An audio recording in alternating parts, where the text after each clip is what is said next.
Hi guys. Good morning, good afternoon, depending on your time zones. So let me activate my AirPods. What's going on here? No, I should be. Yeah, all of you. Okay, so all of you are muted. That's why I cannot hear you. Hello, Philippe. Okay, so everyone is muted, which is not a problem at this point, but I can't hear anyone. Okay. Hello, Okay, Ravi. Guillaume. Pleasure to Yes. meet you. Hello. You're based in the US, right? Yes, I am. Okay, so good morning. Then this Uh, is Good the evening right to you. You're in France, reason. correct? Yes, absolutely. This is more or less the end of the day for me. Last meeting, the most important, also the most meaningful. Hi, So, Gabriel. Good afternoon. hello, Philippe. Hello, Lou. So I'm really excited to have you guys here. We have a lot of signups for this meeting. I don't know if everyone is going to be here attending, but at least, yeah, we have like 50 signups or something. So I guess people are going to come in the following minutes. So yes, okay. Still have some tools. So yes, what I'm going to do is first start with the general presentation of the 2060 Foundation, what we are doing right here, what's the vision, and in the meantime, the rest of the people are going to attend in the room, and then you guys are going to pitch. So let me start by sharing my screen and telling you all this is about. Okay, so no, this is not the starting point, so it starts here. Okay, thank you for your patience. So yes, I'm the president and founder of the 2060 Foundation. What we are trying to achieve here is to defeat aging by 2060. Ideally before the year 2060, but yeah, 40 years from now on roughly is a long time, and at the same time a short time for the such a complex and audacious goal.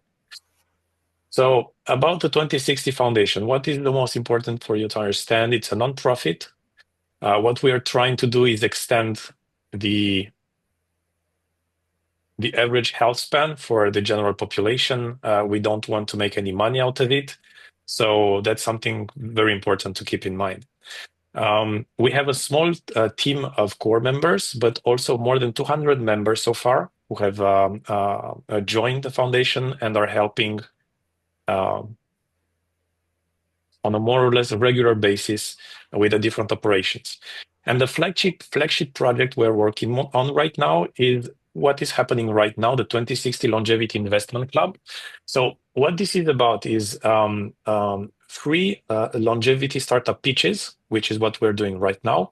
And for the investors who want to go above and really want to get serious about it, we also have an private investment club where we do due diligence. We create SPVs for many small investors to be able to invest in the most promising startups. And we're doing this worldwide on the investor side, but also on the startup side. As you know, longevity is a very niche market, a very niche community right now, and we need to gather all the people from all around the world to create the critical mass to actually do something and move forward. And this is what we're trying to do. So as I told you, there's a small core member team where we have some people who, I'm a serial entrepreneur. I sold a couple of startups from the tech space before transitioning full throttle to longevity. We have Max Kamrani, who is also engineer in AI and has worked many years in biotech startups in France and most importantly in the US. We have Stephanie Lindstrom, who is a PhD and very much into biotech in general. Manish Shamoli, who has been working for many years in the longevity research and development at the Buck Institute. Luisa also, who is still working for the National Institute on Aging in the US.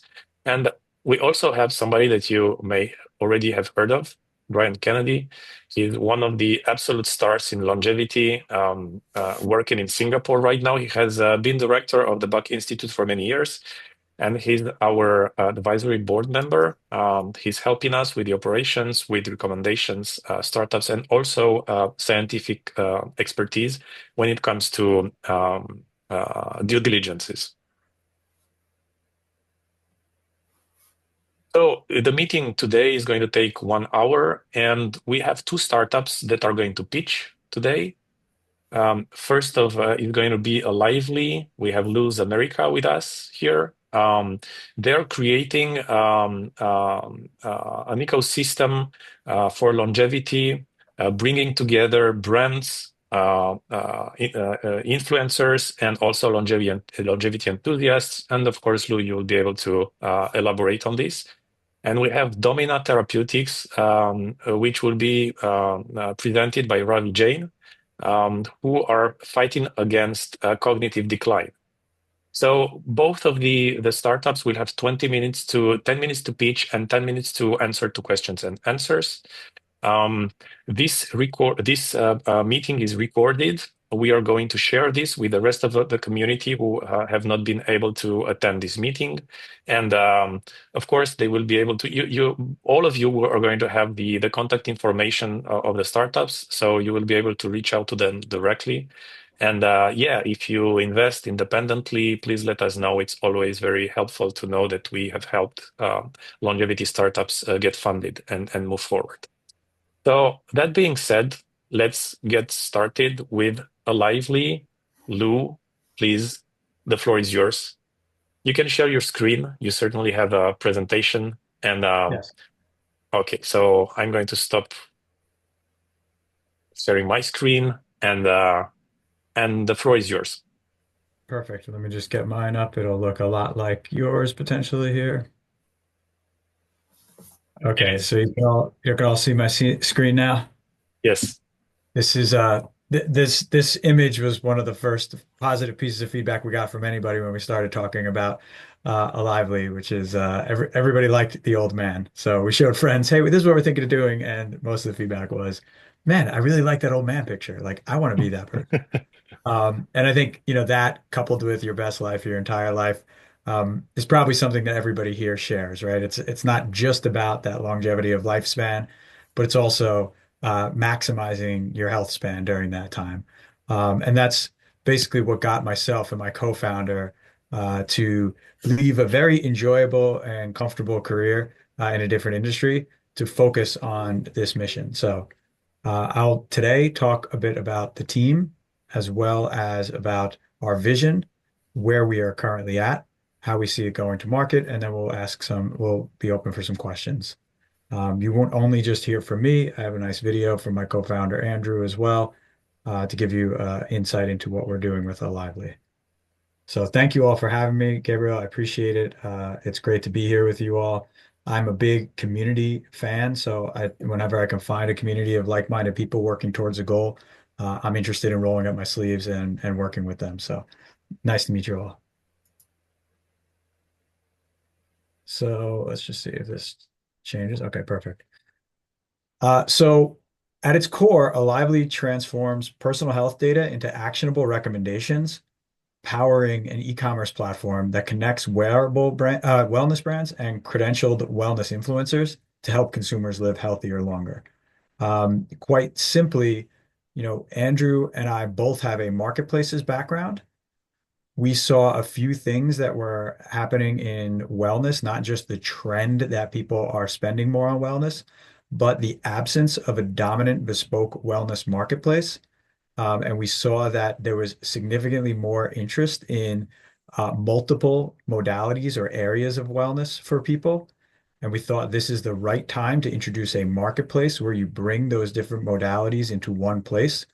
Understanding the concept of health span, we thought about doing our research. When we did the research, it kind of boiled down that, it's not sufficient enough to just, work out or eat well you really had these 5 areas that were considered needed to be kept addressed and in balance to maximize health span. So that's fitness, nutrition, sleep and recovery, mindset, and social connection.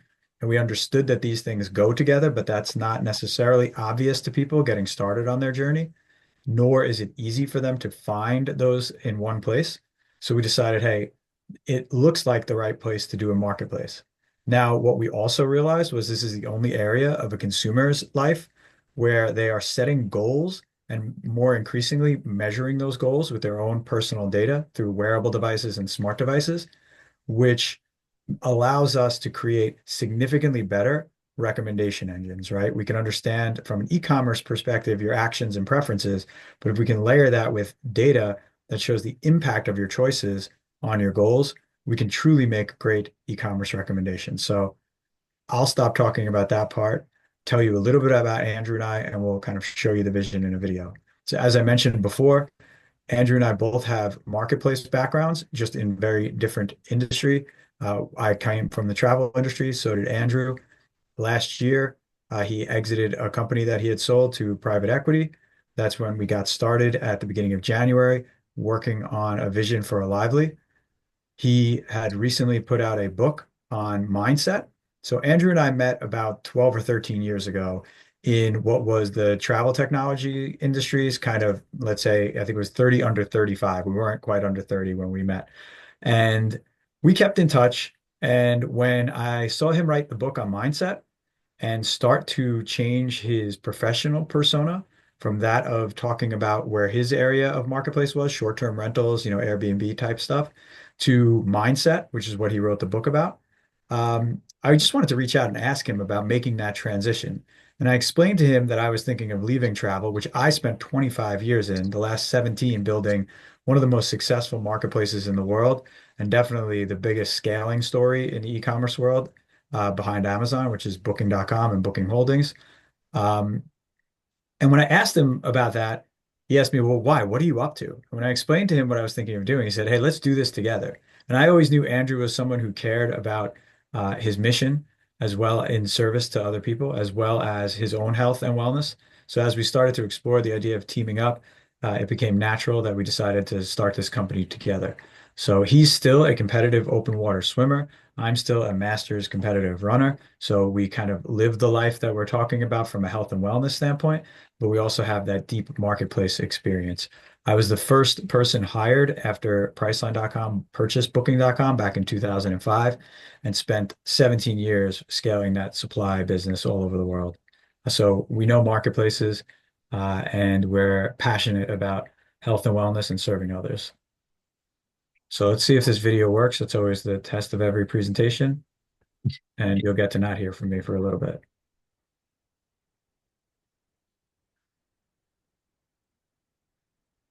And Gabriel, Imagine a world you guys can where hear this? Yes. it's like there's a challenge.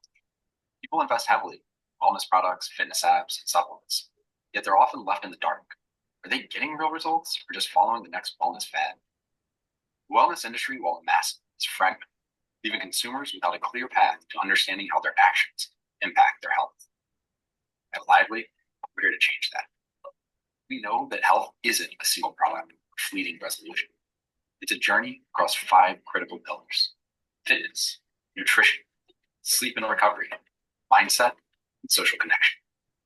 Our mission is to help people live their best life, their entire lives, by giving them clarity about their wellness choices.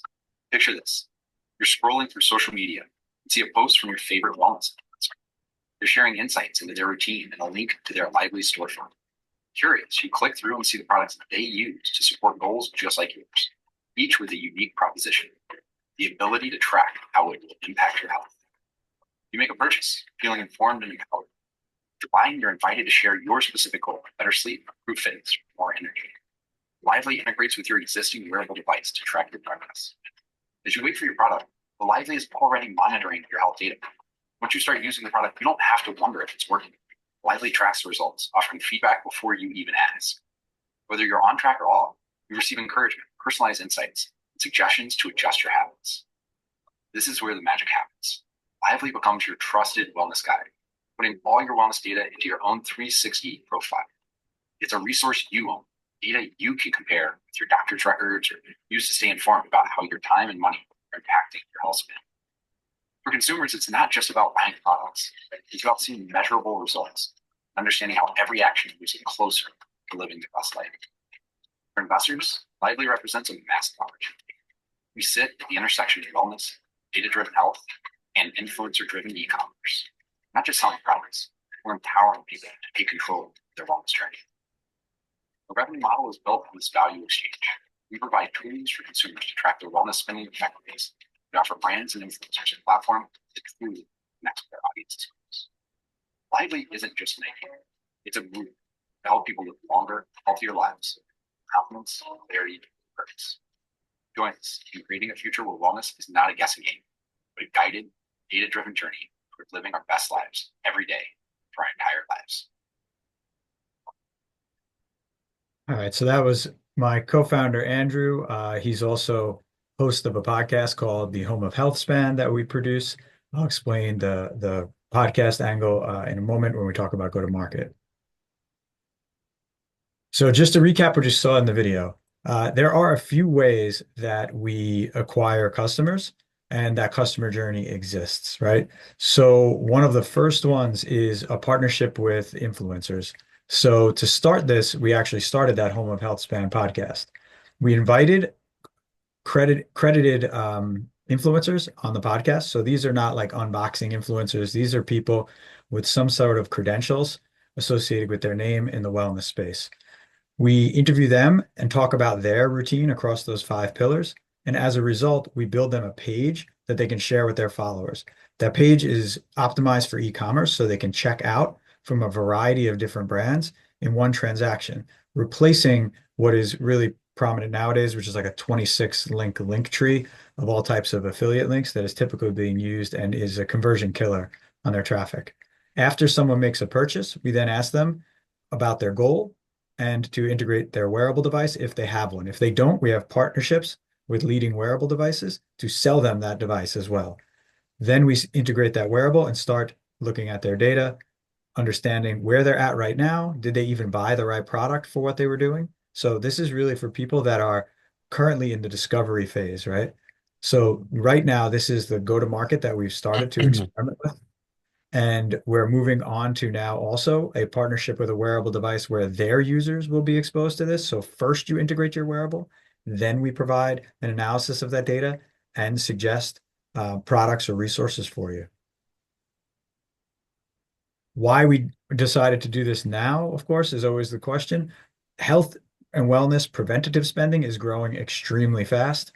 Influencers are also looking for alternatives to Meta and TikTok, and actually these pages have content on them for them. It's not just a storefront. So they're interested in sharing these. And actually, we have 2 collaborator influencers that are leading influencers in the preventative wellness space, especially around working with brands, and they want to start to build out features on these pages with us. So we're doing that with them. And of course, more and more people are actually tracking personal health digitally, but aren't sure what to do with the data. And for the brands, there wasn't a marketplace for them to work with besides Amazon, and their cost of customer acquisition is growing out of control. So they're looking for alternatives from both an Amazon perspective and a Meta's platform perspective.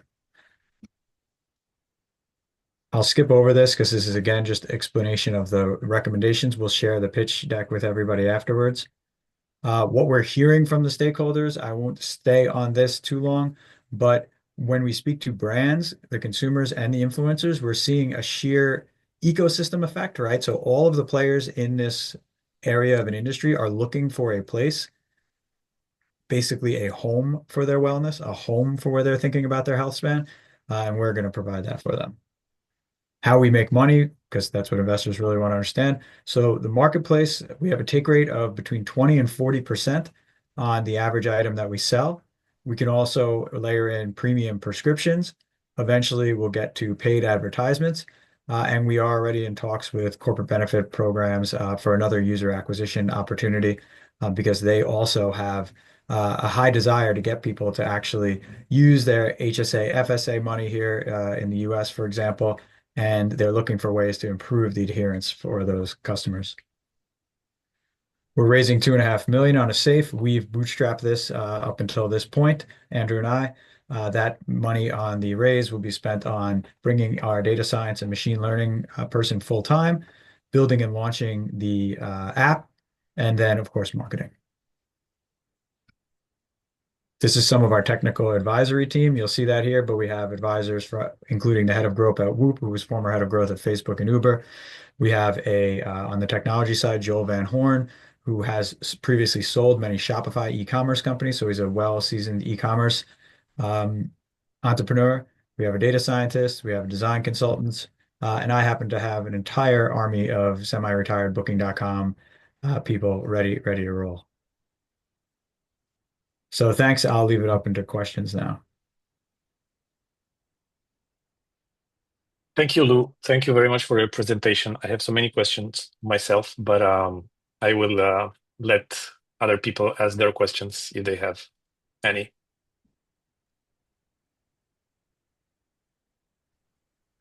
Okay, guys, let me. Okay, okay, Judy. Yes, please go ahead. Hello, Lou. I've had the chance to speak at length about your company with Andrew a number of months ago. It's terrific to see the progress you've made. I want to congratulate you on that.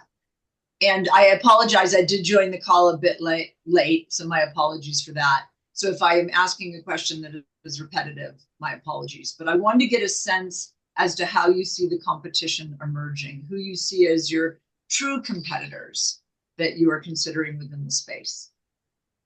Yeah, certainly. So, right now, I think that from an e-commerce marketplace standpoint, there are not any scaled competitors that I'm seeing being spun up, right? I've looked across this and evaluated it.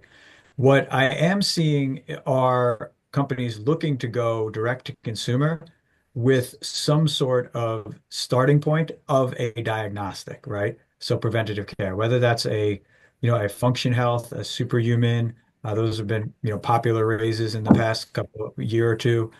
So I'm seeing that, but the thing about that is the consumer entry point is significantly higher, right? So you're talking about anywhere from a $500 to a $1,200 entry point to begin getting product recommendations, where we've brought it down to, well, no actual upfront cost other than the products you were buying, bought in a smarter way, or discovered in a smarter way, or unlocking more value from the wearable device you've already purchased. And I think that's really the critical element, is that the way we are considering our multiple places to acquire a customer, um, in those spaces, there's not a competitor. And the vision we have for being so big tent, if you will, is also not seen, right? Most companies are trying to build their own brand for the sake of providing their own service and or products. We are trying to be the platform for all of those brand services and products. So, to the extent that you have a life where you're using, like many people, multiple products, whether those are apps, whether those are hardware devices, whether those are supplements, whatever it might be, even other services, right? Those all need to live somewhere. And that is what we're endeavoring to build. So even if you're using a superpower, a function health or something, you might discover that through this ecosystem, and you might manage that across it, because that's what's also happening in the D2C space. So when you talk to anybody, like I mentioned, I'm an amateur masters runner, right? If you speak to anybody going kind of deep in a sport, they realize that they're across multiple of these pillars, right? They started to maybe try and get in shape. Then they started to eat better because they were maybe plateauing in what they were getting in shape. Then they started supplementing and yada, yada, yada. They worked on their mindset, all that stuff. And now they have like 15 different subscriptions and brand relationships that they're managing. And they're all in different places, arriving different times. We want to solve all of that across all these modalities. Thank you. And I know it is early days, but do you have a sense of average transaction size on the platform? Yeah, so average transaction size, we've actually had a few notably large transactions, which is kind of amazing. So if you take those out, right now it's about $40.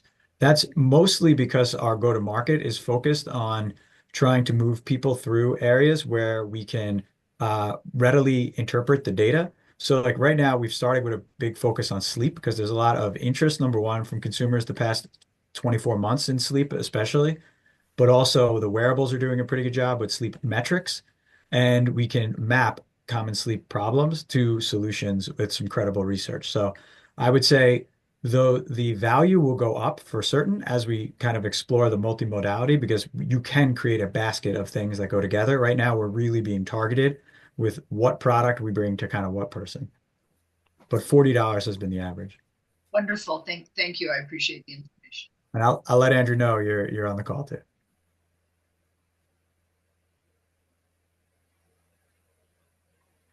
Okay, let me jump in with my question. A couple of questions, to be honest. How do you create the relationship between the data that you collect from people and the recommendations that you're going to generate? Yeah, so that's because right now what's happening is that like medical doctors and practitioners could do that sort of very complex relationship, but how do you kind of create it in a AI mode or automatic mode in your app?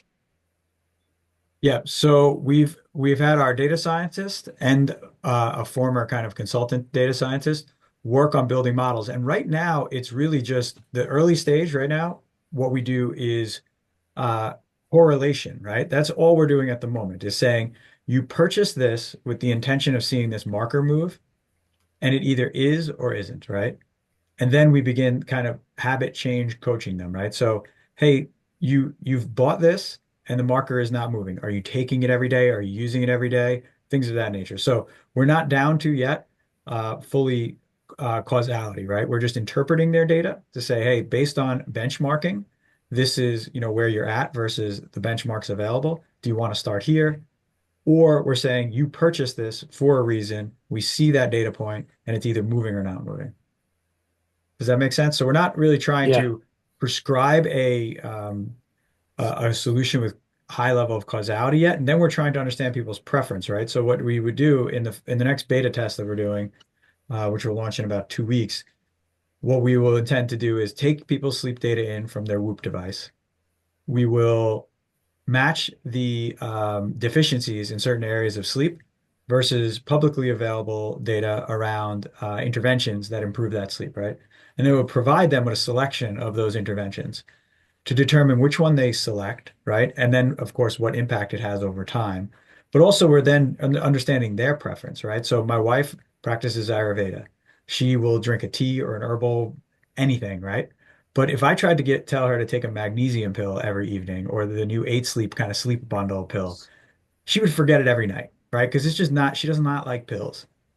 mm, However, if I said, well, this tea has been shown to give X% uplift compared to this, would you like to buy that? And she buys the tea. Now I know as I make future recommendations, kind of what angle to go down with the branding of the partners, with the contents of the modality, and everything around it. So it's mixing their actual consumer preferences and lifestyle preferences with the data as well and the goals that they have. That's the general plan for it. And then we very will use interesting. people much smarter than I am in data science to make that happen. Thank you. We have time for one more, Gabrielle, or do we have to move? Yes. Okay. One quick question, and then we Okay. will jump to the next start. So Lou, I know you're featuring influencers who will have associated product sales. But I know also from my earlier conversations that you aim to be really the platform where people go for information. And so I'm interested if you're identifying any influencers that are sharing science-based information on supplements. And I'll give as an example some of the recent viral uproar around Nutrafol and the related potential increase in prostate cancer. I say potential because I have not vetted the study. But do you see a role for that on the platform? So I see a role for, right now we're going to stick to preventative and health and wellness. I see a role for having the accredited influencers to eventually be service providers on the platform. We will allow them to share content, but, you know, I also am looking at this with a very cautious eye as to what recommendations and content we do versus what people are talking about has worked for them, right? So we're being very careful to balance this. Um, I'm a very honest guy, and this is why I was able to lead like some of the biggest partnerships in the travel industry. I'm less than enthused about the way brands will use even published scientific clinical trial data. And the more I wade into it, the more I'm interested in what we're trying to do, which is really that first that, correlation, then eventually at scale, some cause and effect and better science, because I, I'm not convinced that the way people are using the available data, even that reliable available data and their storytelling is right. And so I'm really trying to be cautious on how much of that we buy into at all. Terrific. And I was impressed when I reviewed your influencer list 60 days ago at the curation of the influencer list as well as the curation of the products that were available. So kudos to you. Yeah, Thank you. thank you, dude. Thank you very much, Lou, for this great presentation. And the idea is brilliant. And then you're certainly one of the best guys to execute on this idea, given your background and your partner's background. So, yeah, it all looks very promising. So, Thank you. let's jump to the next startup. Ravi, maybe you can unmute your mic and then share your screen and start the presentation. Thank you very much for being here. Yes, thank you. Let me see. Please let me know when you can see my screen. We do. Okay, let me get it into presenter mode. And use slideshow. There we go. Okay, great. First of all, it's wonderful to be presenting here. Thank you, Gabriel, for inviting me to do so. And it's a pleasure to meet all of you in the audience. Um, pardon me. So, Domina Therapeutics, what we're really aiming for is to reverse age-related cognitive decline. And with the regulatory pathways as they are, in order to get something in that direction, you have to show a clinical proof of concept. So, what we are looking to do, oh, why is this not moving? There we go. So what we're looking to really do is look at diseases that have the cognitive disorders that are both age-related and as a stepping proxy for getting to non-symptomatic age-related cognitive decline. And the biggest one in that sector is dementia. And under dementia is Alzheimer's, which is the largest fraction of the disease that falls into that bucket. The costs are enormous. Um, Thus far, over the last 30 years, 20 years, Alzheimer's research has been based on false assumptions, potentially fraudulent findings, but nothing has really materialized, including the two approvals that happened last year. They're really quite terrible. So no real mo disease-modifying therapeutics exist for Alzheimer's, and certainly as a stepping stone to age-related cognitive decline, no one really knows how to approach it. So what we thought about was to understand whether we could find new targets for Alzheimer's and age-related cognitive decline, and what data we could leverage to get there.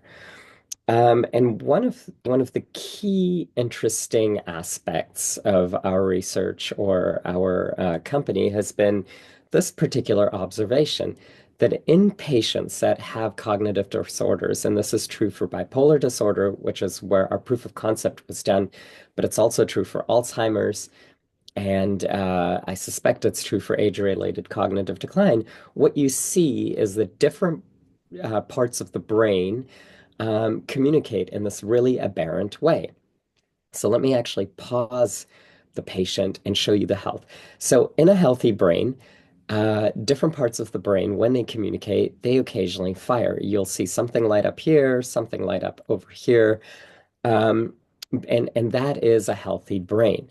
Now, when we look at a cognitive disease, and in this case, bipolar disorder, but also Alzheimer's, what happens is that you have these hyperexcitable neurons that fire synchronously. And what that is, and why that prevents whoops, proper cognition is if the analogy that I use is a black and white television. Imagine a black and white television going from all black to all white to all black to all white. You don't actually form an image, and that's what's happening in these patients.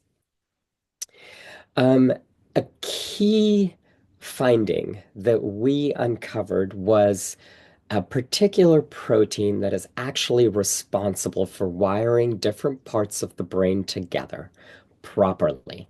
And this particular protein is called CRIMP2, and it's the ratio of its inactive to active state in these nerve cells that governs dendritic spine dynamics. So, just a quick lesson on dendrites and dendritic spines. These things are responsible for wiring different pieces of the brain together. Um, each one of these little knobs is one half of a synapse, so they really connect a lot. They're chiefly responsible for connecting for neural network communication across different pieces of the brain. In a healthy individual, and this is a 35 or a 40-year-old, when this particular protein is in proper balance, you have what you can see is a healthy number and shape of dendritic spines. You look at bipolar disorder or Alzheimer's, and what you see is you have an excess amount of inactive CRIMP2, very little active CRIMP2, and you have far fewer dendritic spines, and they're often misshapen. Interestingly enough, we did the study in schizophrenia as well, and what we showed was you have an excess amount of active CRIM2, very little inactive CRIM2, and again, you have very few dendritic spines, right? And when you look at an 85-year-old, there are about 50% fewer dendritic spines than there are in this healthy individual. And what we haven't done is quite yet is done the time course study to determine what CRIMP2, what the ratio looks like and what the decay looks like. But an asymptomatic, neurologically asymptomatic 85-year-old has half the number of dendritic spines. And that makes sense if you think about dendritic spines and different parts of the brain communicating, neural network communication, as part and parcel of age-related cognitive decline.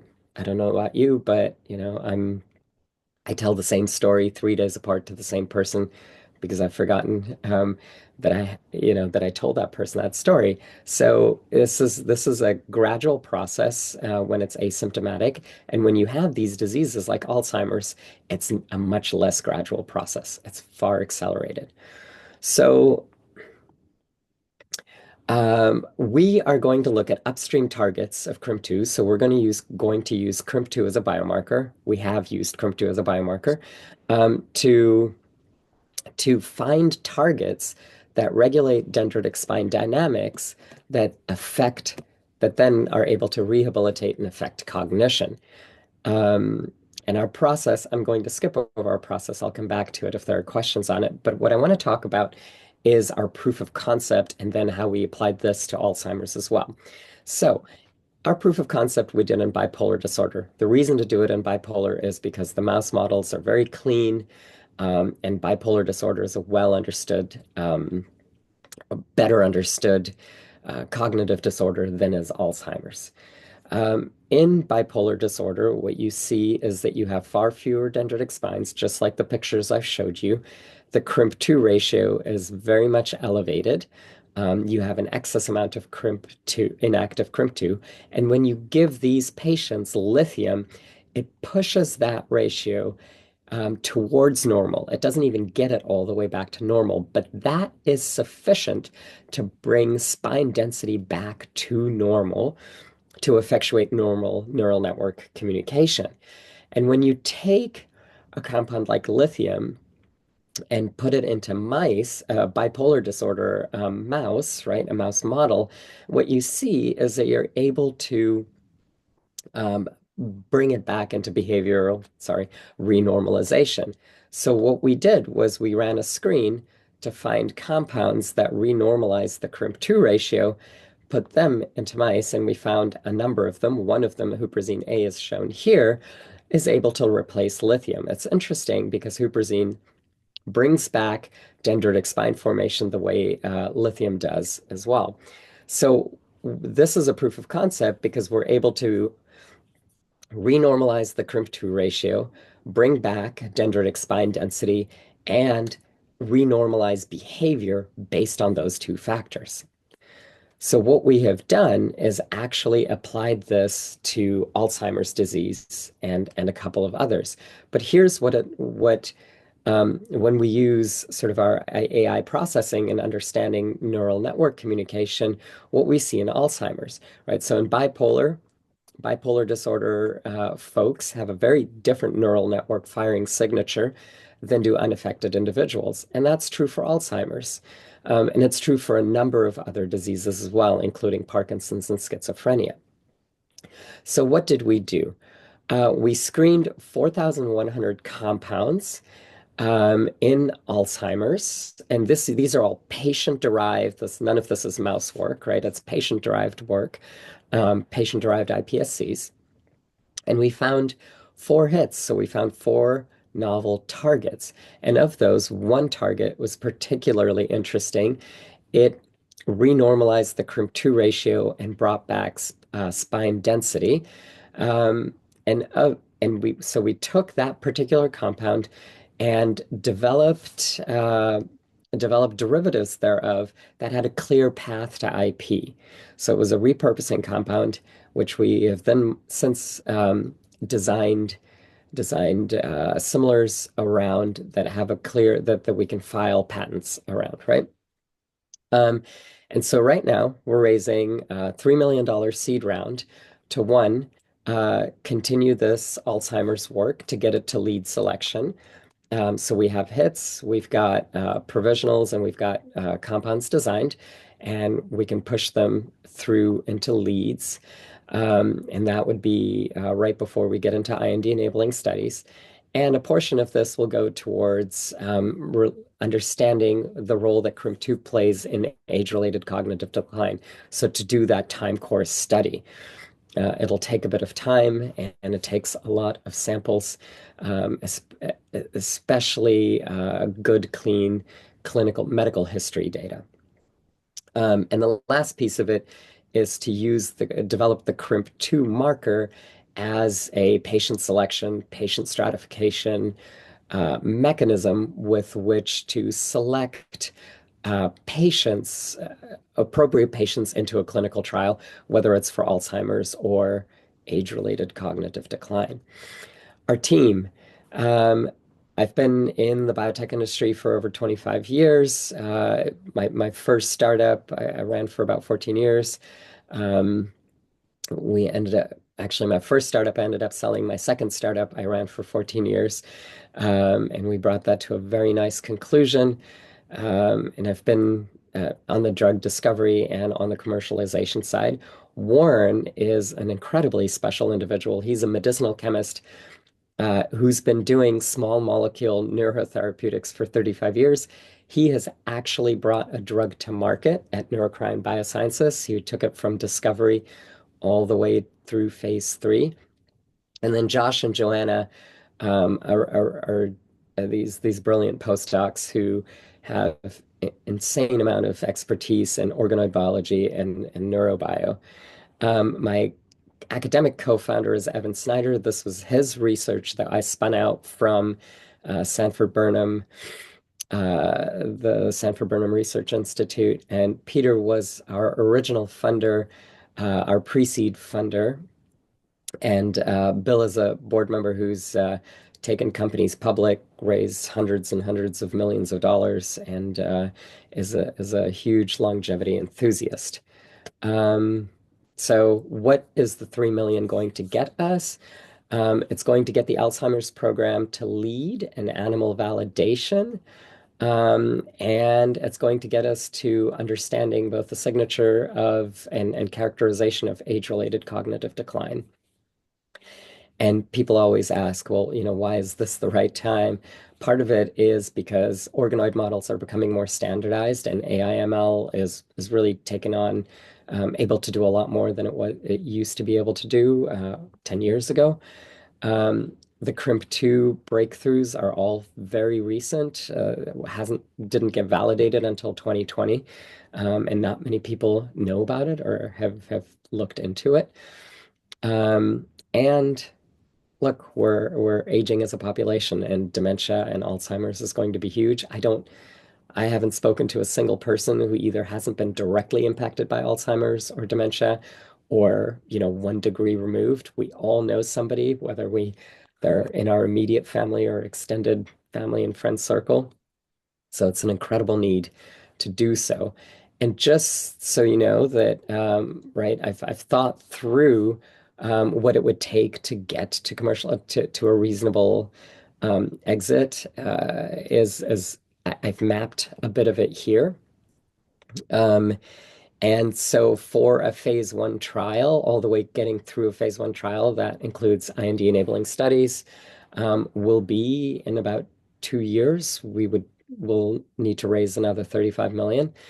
And if somebody hasn't made us an incredible offer at that point, which most Alzheimer's company at phase 1 will either IPO or be acquired. If they have good data, then we could go to a phase 2, and that'll be a few years down the line, and it'll be about 150 million. Anyway, this is more detail than you need. Yeah, I'd love to I'd love to answer your questions. Thank you for your presentation, Ravi. I'm really sensitive about the topic because I have a family history with Alzheimer's, and I have an ApoE gene, E3 and E4, which multiplies by 3 or 4 my likelihood to have late onset neurodegenerative diseases. So this is something that is very, very important to me. Thank you for working in the field. So guys, please go ahead with your questions. Again, I have some questions myself, but I will let you start.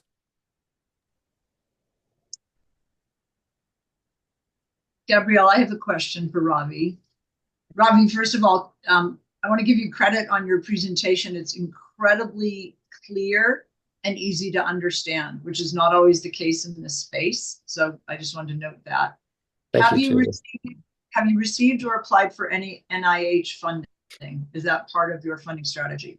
That is part of the funding strategy. So for developing the companion diagnostic, I have had an LOI approved, or a pre-proposal approved from the ADDF, the Alzheimer's Drug Discovery Foundation. They have a DXA, a diagnostics accelerator, and they've invited me now to apply for a small grant to get started in developing that clinical diagnostic or that companion diagnostic. Evan has filed for an R01, and we're filing for an SBIR right now. So it's Wonderful. all, so we'll probably apply for 3 SBIRs this year on different pieces of this. Terrific. You mentioned that CRIMP2 was validated as a tool in 2020. Can you speak a bit as to how you see the commercial progression? And I'm talking about even B2C plays like True Diagnostic and others. Are they testing for this biomarker? They are not. So here's the challenge about this biomarker, right? It's a ratio. It's not simply an on and off. So this is what makes this both difficult and provides a barrier to entry, right? So what you have to do is you have to measure 2 things and then do a calculation. And most companies are not doing that. They're much more into on, off, present, absent, yes, no kind of answers, which makes sense because that's what a flow platform, for example, is able to process very quickly and easily. Like you can have like your COVID test, for example, you can simply have a band, right? That gives you an easy answer. So the way I'm thinking about this is once we get this further developed, the companion diagnostic tested on 1,000 clinical samples, for example, and we've got the rigorous data, I would like to find a partner to shove this off to so that they can be a service provider to us for our clinics. I don't necessarily need to do that piece in-house. There are expert companies at right flow and these kinds of things that would be much better suited to package it appropriately. But I need to get it to a point where I can make someone interested in it. Well, I have a company that might be a fit for you, so I'll connect offline, assuming you're on LinkedIn. As to Yes, that, wonderful. I do agree with your assessment of the aging biomarkers field. The monetization models are such that many of them are focused on supporting a supplement sale or a membership structure. And so, unfortunately, it's been a bit dumbed down. The company I have in mind is more around the science of it. So, I will be sure to reach out and see if that might be an appropriate introduction. Great, wonderful. Thank you, Julie. Appreciate that.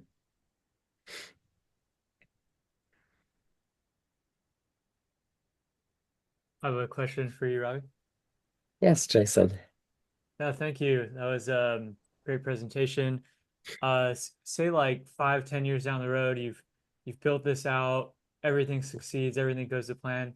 What is for an individual, a patient walks in, what are they doing? Are they doing an injection? Are they taking a pill? Like what is the method that they're actually getting the intervention into their body? Yes. Yeah, version one will likely be an injection. Version two will be a pill, right? We're aiming for a pill. Um, so the compounds that we're working with, there are a lot of things that go into delivery, right? You have to think through. So an injection works because our compound can traverse the blood-brain barrier, right? So you put it in, and you know it'll eventually get to the brain.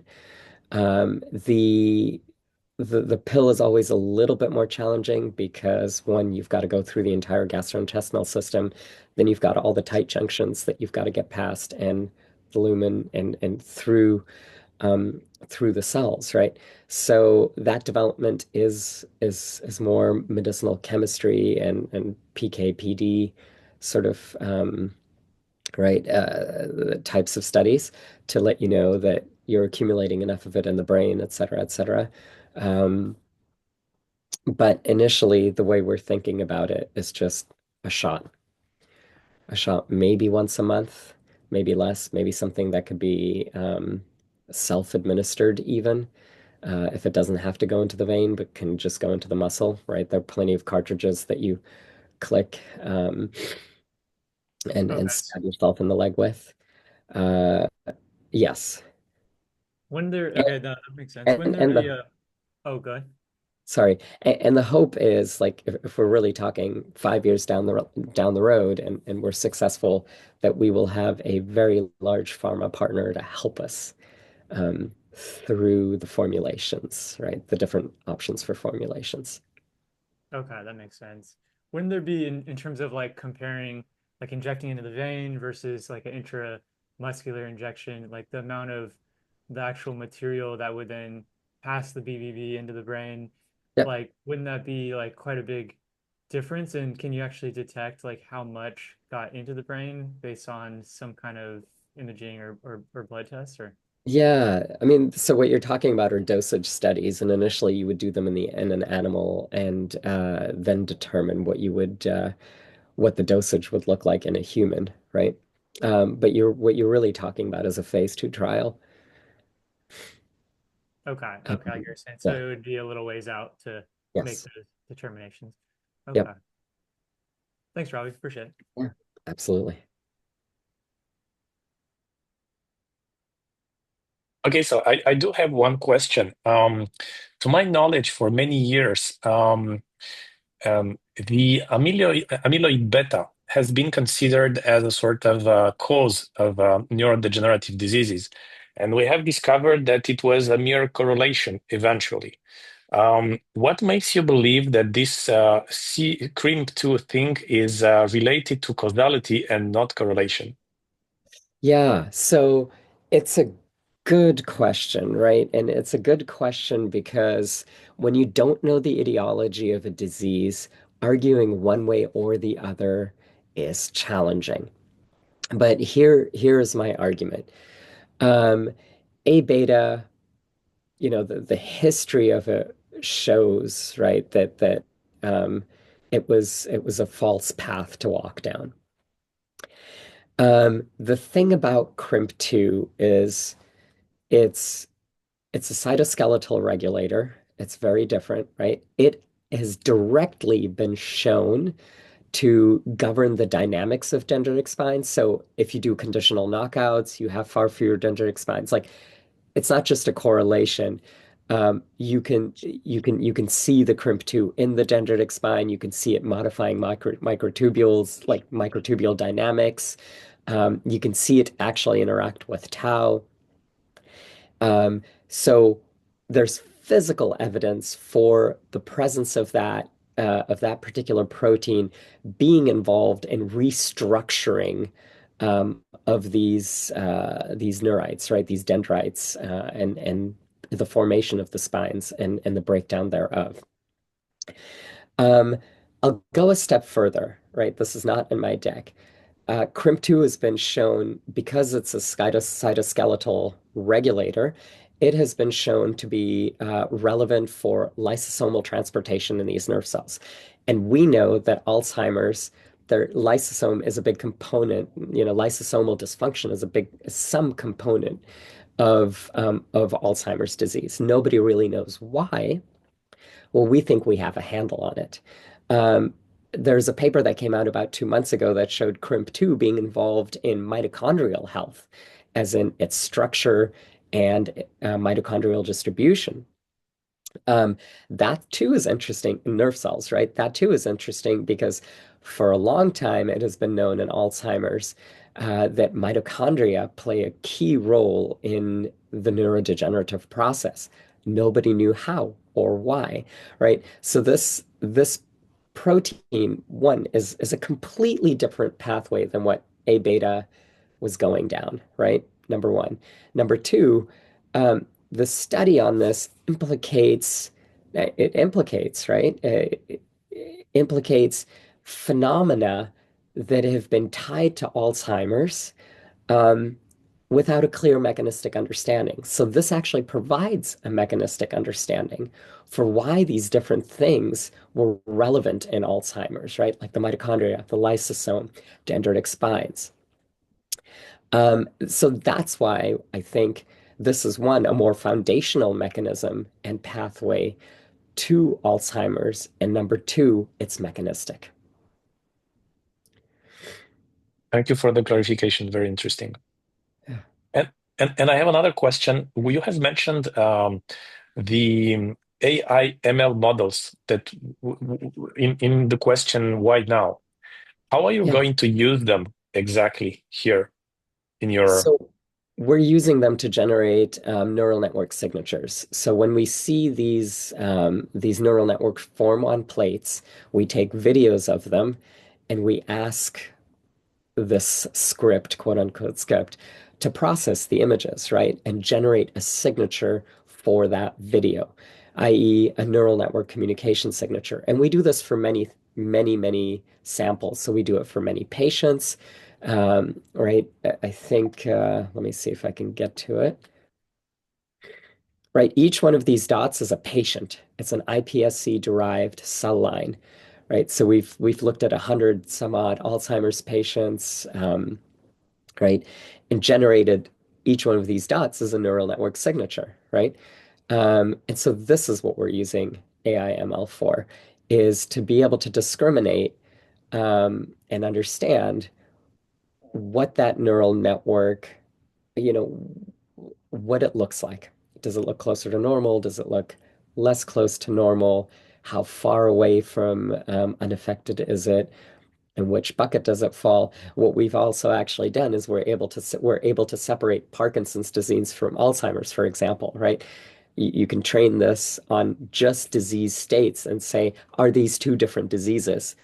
And this particular right process, this algorithm will separate the two diseases. So that's interesting because that tells us that each disease has its own interesting little neural network signature. And that's relevant because a schizophrenic break and a bipolar manic episode are very similar in the clinic, right? And there are various grades of dementia, FTD, right? Vascular Alzheimer's, right? In various sort of gray areas of dementia. That's interesting to us as well. So when we make this study as we grow up as a company and we look at dementia more generally, um, we will employ these algorithms to tell us what these clusters of diseases look like, right? Based on their neural network signature. And I suspect we'll end up breaking up dementia into a dozen or so different signatures, right? Which is in and of itself incredibly interesting because it says that maybe dementia is not a continuum, but there are 6 or 10 different diseases, right? And no one knows this. No one's looked at it. No one has a handle on it. How do you measure these signatures? Do you put a sort of a helmet on the head of the people, or how do you do it exactly? It's like this, right? This is how we Yes, measure it. yes. We take videos of patients whose neural networks we recapitulated in a dish. Um, and we take Because these you have videos. talked about because you have talked about iPSCs. So Yes. you sort of recreate a brain like an organoid, and then you do your test and measurements on that Yeah. cell tissue. Okay, wow, That's just about right, right? So we develop the organoid, we flatten it so the neural network can form, and we have a big wow. neural network, and then we take, that's exactly what we do. And how come that the like the cell that people have in their brain, you take the iPSCs and they sort of magically have the same disease? How is this possible? Right? That tells you, so that's an interesting observation you make. Um, what that tells you is that when you generate the iPSC, not everything is removed. Not all the Mm, epigenetic signature is removed, mm. right? There's something that carries along um, that takes you back or lets you recapitulate the disease. Incredible. So they sort of there's a signature or something that is in the iPSCs that will generate the or keep Yeah. the same disease. Incredible. And I mean, another way to think about it is all diseases are on some level genetic, right? Um, so at least when you take these iPSCs and differentiate them into organoids, right, and let them grow, that there's enough of a genetic component that it brings the disease out. Incredible. Thanks for sharing. It's Absolutely. it's fascinating. Yeah. Guys, any other questions? Maybe a last question. We are running out of time.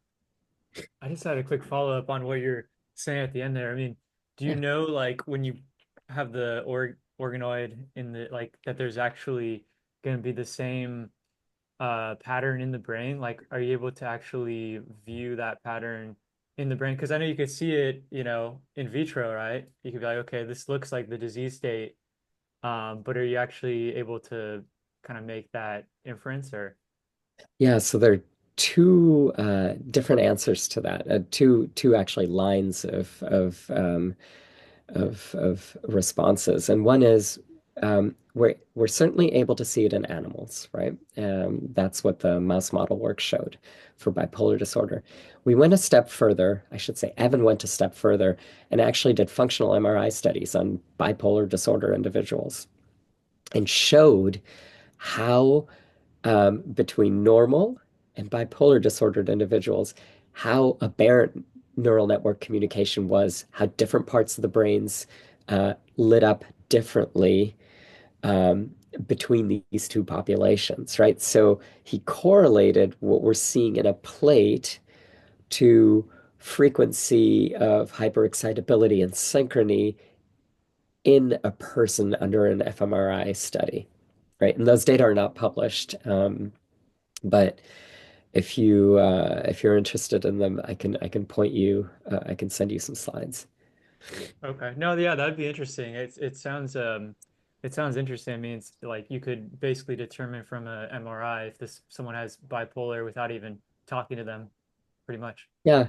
I mean, an MRI is a painful way to determine it. I'd much rather do this with a blood test. Yeah. So, and one of the things I haven't mentioned, though I should, is that our schizophrenia study showed that the CRIM2 ratio, you can actually measure it in lymphocytes.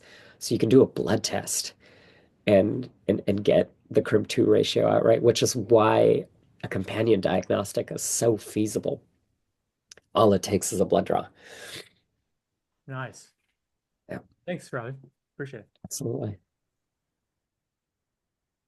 Okay, so I think this is it, guys. Thank you very much for attending. Thank you, Ravi. I hope some of the people here and the ones who are going to watch the replay afterwards are going to reach out to you guys and invest in your startup. And by the way, as I told you, we have a private investment community. We are going to look at your decks very carefully and reach out to you personally also. Great. I'll send you I think the link to the deck I sent you is an older one. I'll send you the most updated one. Yes, Um, that's Gabriel, I that's a will good do that. starting point. Yes, Okay. that's great. Um, And yes, please. Thank you. Thank you so much for having us. And Judy and Jason, thank you so much for your questions, and Gabriel as well. It was a pleasure to meet you and be provided the opportunity to be able to present. And I hope I get to speak with you and connect with all of you more. Great. Thank you, everyone, and see you next time for the next pitching sessions for the one who will be able to attend. Bye bye. Bye.